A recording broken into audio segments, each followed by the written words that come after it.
welcome back to my channel. If I'm looking a little extra dewy, it's not because my skin is extra moisturized, it's simply that I'm sweating. So trust me, I'm aware of it. You don't have to let me know in the comments. But today, of all blessed, glorious eyeshadow palette days, we are going to be reviewing the Anastasia Beverly Hills Norvina Pro Palette #1. And for any of y'all who follow me on Snapchat, and for any of y'all who don't, follow me here. And while you're at it, you might as well follow me on Instagram and Twitter. You would have seen my reaction of receiving this and opening it. I mean, you know what it looks like online. You see it before you buy it. But there are some palettes that just pictures alone cannot do it justice, and this is one of them. Like, my breath was totally the packaging.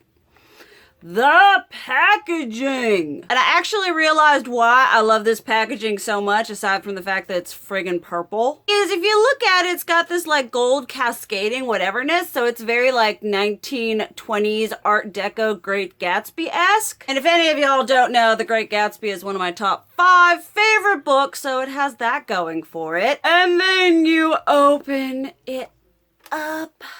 Just ooh, yes. This is it, folks. This is it. Beyond stunning.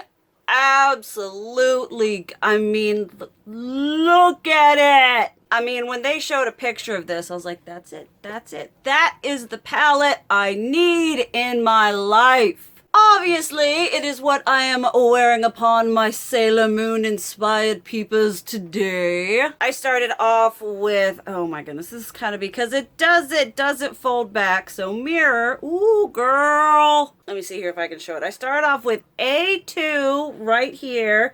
Then I went into B4 and then B5, C5, and then A3 all over this area here, and then A1 on my inner corner. This is a pressed Pigment Pro palette. It is limited edition, which I honestly think is really stupid, but we'll get into that later in the review. You are getting 25 ginormous pan shades for the price of $60. And this is a volume 1 situation, so obviously if the name gives any sort of clue, we could all be seeing volume 1 through 10 probably. Which, if they are as beautifully thought out and colorfully distributed as this, I ain't gonna be mad. But we've got that. Let's go into swatching these beauties, and then we'll talk about the palettes on a whole. And I'm a moron, and I always wear long sleeves when I have to swatch. I don't know, I'm like, oh, I'll be cute and wear long sleeves today. And inevitably, I'm filming a review. Consistency, Soraya, consistency. Okay, I really do like the fact that the shades aren't fancy named. They are just, each row is a letter. So you've got A, B, C, D, E, and then each one is A1 through A5, and second verse same as the first. So we are going to start off with A1 through A5. Going on right here, just ooh, so pretty.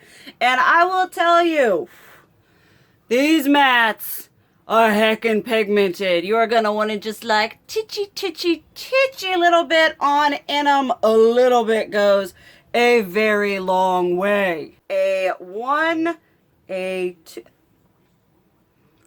woo, and A3. I mean, come on. Also be wary that the fact this is a pro pigment palette, so with a lot of these colors, most of them, you are gonna have to worry about stainage and also fallout. You're gonna want to tap that excess away because the shades are heckin' pigmented, so's the fallout. And here is a butter, metallic butter. That was a 4, and this is a 5. Just I mean, just that right there. Next is B1, B2, and B3 going on right there. B4 just, it feels like velvet. 5, so B4, that's purple. That is purple. And B5, that was a crappy swatch. And because my sleeve literally does not go down anymore, we're gonna remove these and then we'll keep going on. 2 rows down, 3 more to go. I will admit that C2 and C3, these 2 shades right here, compared to a lot of the other shimmers, are a lot less soft and buttery. They do kind of have a more gritty texture to the touch. But that C1, 2, and 3, that gold, I tell you, that gold. Then C4, C4 and C5. I mean, I am going to be using this thing so much. I got tutorials planned. I got spoopy stuff coming up. This thing is just, I mean, way to just, you know, spoiler alert. Then moving on to the D, we got, ooh, this D1 here, this shade right here actually makes me want to, let me show it to you right there, makes me want to wear just this and then get that new Kat Von D Studded Kiss lipstick that she released that's like this shade. I'm like, that would be a look. Then D2, D3, and D4 going on there. I will admit I'm not a fan of some of the mattes having like that shimmery whateverness running through, because most of us know that 9 times out of 10 as you're packing and in your blending, the shimmers don't really stay. Then last on the D row we have D5, which is probably one of the best blacks I've ever used. We got it going on right here. I apologize, my hand's kind of still damp, but I mean, a swatch aside, it blended absolutely perfectly. Like, I'm like, oh, I don't have to do any more work. It's just already blended. It was a pleasure to use that shadow upon my peepers. Then E1, which is this beautiful goldy orange mimosa shade. E2 and E3. E1, I mean, just, it's like neon. E2 and E3. Just, y'all know I get very, very worked up when it comes to beautiful eyeshadows. I just. Then E4 and E5 going on right here. That E5. Okay, now that we've had swatches, let's talk about this lovely, I mean, I love it. It's fan-tucking-fastic. Go out and buy this palette. Review is done. But seriously, folks, seriously, this is so good. I cannot express to you how much I love this thing. This is, I'm already curating my best makeup of 2019. This is gonna be in that video. And I would probably honestly say this is in the best top 5 palettes of 2019 and probably best top 5 products, period. I just love this. Obviously, the matte to shimmer ratio is my jam. That alone gets me all kinds of going. But a matte to shimmer ratio that favors mattes but doesn't have a good formula.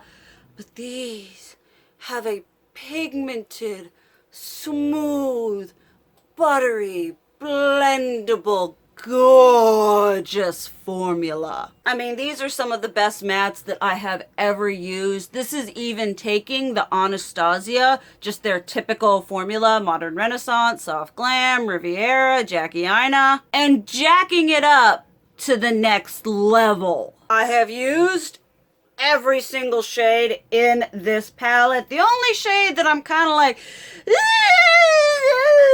kind of whatever, is the D4, just because it does have that like shimmer, glimmer, whatever running through it. And so does the B5 here, but it's not anywhere near as noticeable in the B5 as it is in the D4. But one kind of difficult shade out of 25 ain't bad. The shimmers, smooth, buttery, pigmented, gorgeous, work well on their own. If you want a little extra cha-cha-cha-cha, wet your brush, setting spray, tacky primer, glitter glue, boom. And one thing that I really love about this palette is this truly is an artistry palette, in the sense of it isn't so much formatted as a regular eyeshadow palette release. Y'all know, I absolutely despise the typical ecru,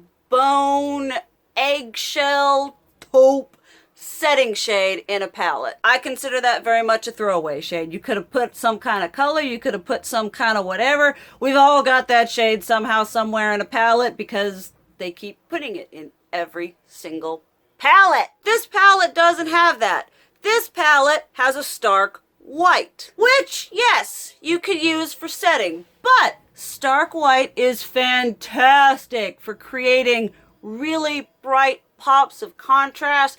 It's great for softening out edges of dark looks. You know, in an artistry sense, you're gonna have more uses for stark white in a palette like this than you are a ecru shade. I mean, the fact that it's got chock full of purples aside, I mean, I love the colors in here, because you got the purples, and you got the bright pink, and the reds, and the oranges, and these nice yellowy mustardy shades, and the black, and the just... Looking at this palette makes me happy. It inspires me. It intrigues me. And the quality and the experience I have using these shades just makes me so excited to do fun and outside of the box looks. I mean, this palette is just absolutely amazing. I mean, with buying anything, you're like, well, I wasn't sure what I was going to get. Like, yeah, you know, you weren't sure what you were going to get, but blew away every expectation I had. It is just beyond stunning, a pleasure to work with. I do feel like they should have made this permanent, because Anastasia does have in their permanent collection more wearable palettes. They've got soft glam, modern renaissance, and red tones have become more wearable and more the norm within the community. But I feel like this would have been just such a great staple addition to their collection, because it is so out of the box, but it's curated. It's curated in such a way that it still all works, and I feel like it's not as intimidating to someone who wants to get into color. It's just luscious and decadent, and yes, you have crazy colors, but then you've got these beautiful, more like neutral, easy to use. This needs to be permanent. I honestly cannot recommend this enough if you've had your eyes on it, or you're wanting to invest in some kind of like colorful, or what this is amazing. It's worth every blinking penny. The packaging, I mean, the packaging is basically, if any of you have the like hard acrylic plastic packaging from Natasha Denona, that's what this is. Probably got them done in the same factory using the same componentry, but it's very sturdy and heavy, and it is a luxurious addition to my collection, and now it's my new baby. Obviously, I love this palette. It makes me so happy on so many levels for so many different reasons. This was worth the wait I had to do, because, you know, I ordered it and they canceled my order because my payment couldn't be verified. But apparently it was verified enough to take the money out of my account. It was worth all the hassle and the pain and the heartache of that, because I love it. It's just mwah. Obviously, let me know what you guys think about this palette down below. Obviously, makeup is subjective. We don't all have the same experiences. Let me know what you think about it. You love it, you hate it, you want to get it, you don't want to get it, all that jazz. But thank you guys so much for watching. I love you, and as always, keep it real. Mwah!